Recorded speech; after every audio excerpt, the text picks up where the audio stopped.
Welcome to morning మన్నా. నేటి వాక్య దర్శనం కొరకు కీర్తన గ్రంథం 128వ సంకీర్తన 2వ చరణం.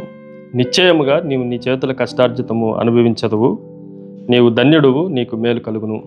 మరొకసారి ఈ కీర్తన భాగంలో నుండి 4 ప్రాముఖ్యమైన సత్యాలను మనం గ్రహించి ఆశీర్వాదం పొందడానికి ఈ ఉదయకాల సమయంలో వాక్యం కొరకు సిద్ధపడదాండి. Number 1, it is a vocation, వృత్తి. మనం ఖచ్చితంగా పనిచేయవలసిన వారం. నీ చేతుల కష్టార్జితమును నీవు అనుభవించదవు. కష్టార్జితము, పనిచేయటము అనేది దేవుని దృష్టిలో అది శ్రేష్టమైంది. అది బానిసత్వం అనుగ్రహించడానికో శాపం పొందుకోవటానికో కష్టార్జితం అనేది మాట రాయబడలా. ఉదాహరణకి ఆదికాండం 2వ అధ్యాయం 15వ వచనంలో, మరియు దేవుడైన యెహోవా నరుని తీసుకొని ఏదేను తోటను సేద్యపరచుటకును దాన్ని కాచుటకును దానిలో ఉంచును. పనిచేయటం అనేది పాపం చేయటానికి ముందు కూడా ఉంది.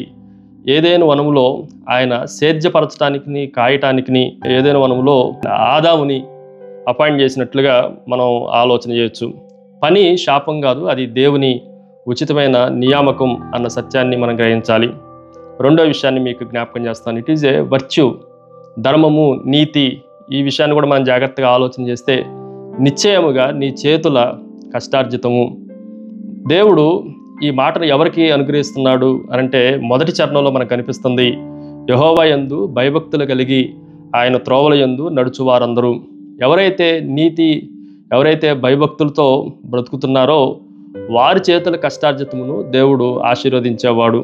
అందుకే నీతిమంతంగా మనము పనిచేయాలి, న్యాయంగా పనిచేయాలి అన్న విషయాన్ని మనం గ్రహించాలి.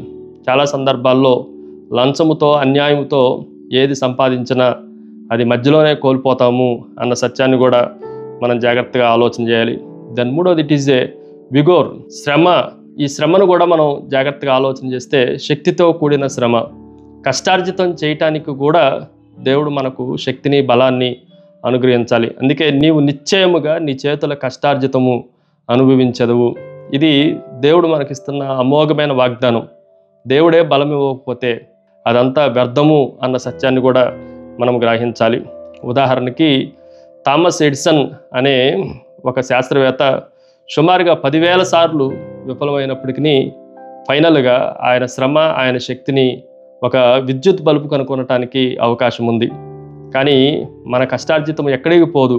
ఒక దినాన అది ప్రతిఫలాన్ని, ఫలితాన్ని పొందటానికి దేవుడు సహాయం చేస్తాడు అన్న సత్యాన్ని కూడా మనం గ్రహించాలి.